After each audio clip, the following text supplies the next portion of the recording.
I know you were really excited that the colors are black and gold all throughout the city. So now that you got to finally button up your own black and gold jersey, how'd it feel putting that on? Felt great. It's never gets old putting on a major league uniform. Getting to experience that for the first time last year. Super grateful to be able to do it again today. And the city thing's really cool. The whole black and gold across the city is awesome. Did it feel a little different coming into Pittsburgh this weekend and just looking around knowing this is going to be home? Yeah, a little bit. I'd never been here. I was AA baseball in Binghamton, AAA in Syracuse for a little bit, so I'm familiar with the area, playing in the New York Penn League in 19. Beautiful area. It's super flat in Mississippi, so all the hills around here are pretty unique for me, but really cool. And getting to see PNC Park for the first time. Beautiful ballpark. Downtown's awesome. The Golden Bridges outside the stadium's beautiful. So grateful for it and excited to get rolling. Jake, what have the last few weeks been like, or have you thought about like, okay, where do I fit? How do I meet these guys? Like getting down to spring training, what have some of the thoughts been going through your mind here? Controlling what I can. That's a tough question for a lot of baseball players. There's a lot of things you can't control in this game, but I'm working as hard as I can to be the best version of myself, and everything else will kind of fall into place how it needs to. I learned a lot last year as a rookie. The major league level is a lot different than AAA. It's a lot different than AA. It's a whole nother league, and kind of learning throughout the year and getting experience is really helpful. So to be able to go home and like apply that to my training was a big deal. There's a lot of things that I didn't know, and now I got to go home and get to work on that, and just trying to hammer those things home and get ready to roll for Bradenton. When you saw PNC Park, was it a drive-by, or did you actually get to go into the park and take a look around at all? That was cool. Last night we flew right over it. The plane like literally split the Steeler Stadium and PNC. Super cool, man. The lights were on downtown, obviously, and it was just beautiful. And I got to drive this morning. Walked out in the dugout for the first time, saw the backdrop. That's not going to get old. I don't care how many home games you have. That's not going to get old. And I'm very grateful to be a part of this, and going to give it everything I got. Did you get yourself a chance to envision patrolling left field or center field out there and just kind of see what it was like, given that they're both kind of cavernous? I didn't walk out in the outfield. It was pretty cold. I stayed in the dugout, but it's beautiful. The sun was raising on the downtown skyline. That was cool. But wherever I am, wherever I need to be, happy to be there, and we'll give it all I got. Will you get the chance to look around that much this weekend for however long you're here? I know that weather obviously won't be too ideal for it. Went to dinner last night. Grabbed lunch today after I work out at PNC.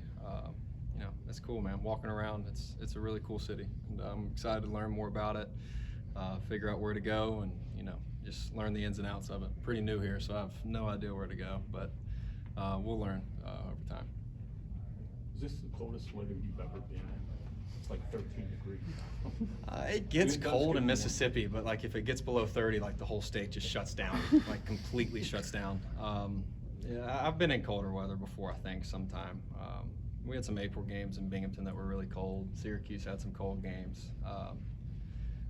But when I was a baby, I was in Chicago for a little bit, so I don't remember those days, but I know it gets really cold there.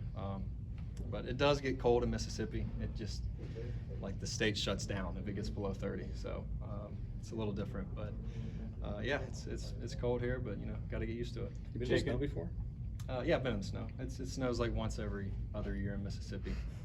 It was going to this weekend, it sounds like, but I think the storm moved a little north, so it should be all right there. Jake, you talked on the Zoom call about wanting to kind of push the pace on the bases, steal a lot of bags. Do you see this roster as that being something that the Pirates can do pretty well? Yeah, there's a lot of athletic guys on this roster. It's a really interesting roster, a lot of talent, a lot of good people from what I understand, and everyone I met today is awesome. Been super nice, been super kind, and I know my game. I know my ability to run is how I can help the team the most. I'm trying to get better in the things I struggle at, but I know if I can get on first base, I can help the team by getting in the scoring position anywhere I can.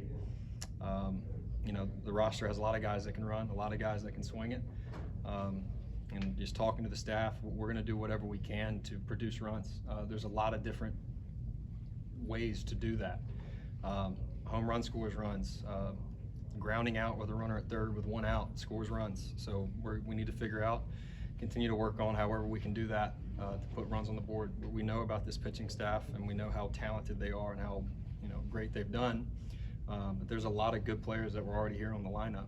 And I played with Bilal last year. I can speak on him. He's a lot of fun to watch. He's a very talented baseball player that can really help an offense score runs. And played against O'Hearn in our division. Another guy that can really help you score runs in a lot of different ways. So it'll be interesting to see how we can do that and put it all together. What are some of those things that you want to get better at? What have you been kind of focusing on this offseason? Look, last year when I got up as a 29-year-old rookie, my goal was to survive. And I knew my ability to survive was best with touching the baseball and running as fast as I can to first base.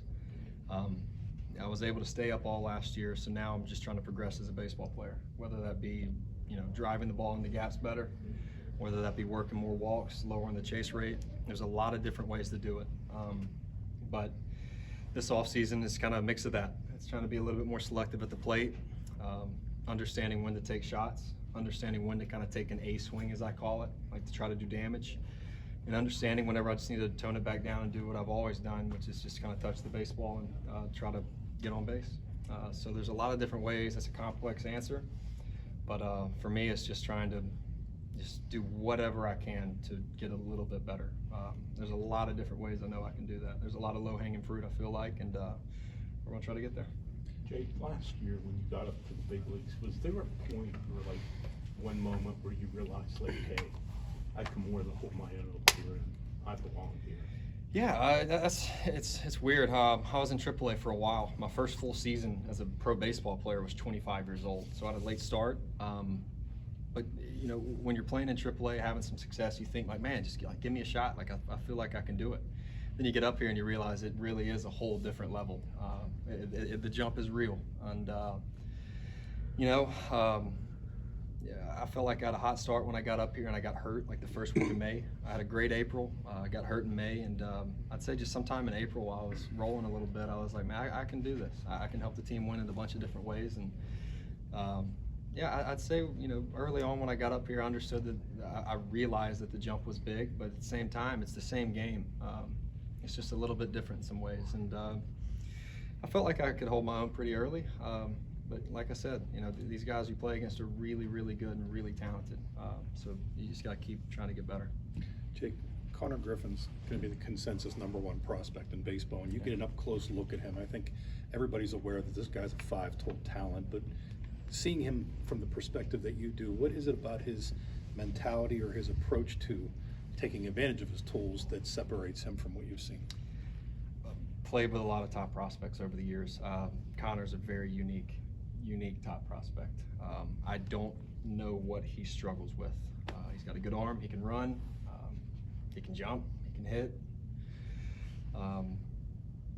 It really is impressive, like watching him go about his business. He works hard, he's got a good head on his shoulders, really good kid. We went to the same high school, but I'm a decade older than him, so a little bit of a gap there. And he's a special talent. Like I really haven't seen many guys move and do things like I have with him. But do you see him maybe take a different approach to all of it, as like taking into account that he knows that he has the tools and that he has a different level of work ethic or something? Yeah, it's cool to see him work like he's not a top prospect. But like I said, I've been with a lot of top prospects over the years, and I've been fortunate to be with some really cool teammates that have all worked hard. So there's a piece to this. Anyone in the big leagues works really hard, like a lot of guys do, and he's no exception. He works really hard, and he's really talented. That's a dangerous mix when you have those two things. Any other guys in the Pirates you've been talking to recently, or some of the coaches you've been speaking to, just getting better relationship with them before spring training? Yeah, our hitting coach Matt. We were in the same area about 2 weeks ago. I got to hit with him in Louisiana. He's awesome. I really enjoy getting to know him and breaking down some swing stuff with him. I like what he's teaching. I like what he's trying to get me to understand, maybe. Just all those things combined, it's really cool. Got to hit with him again today. I've really enjoyed getting to work with him. He's excited about that. Thanks, Jake. Appreciate it all.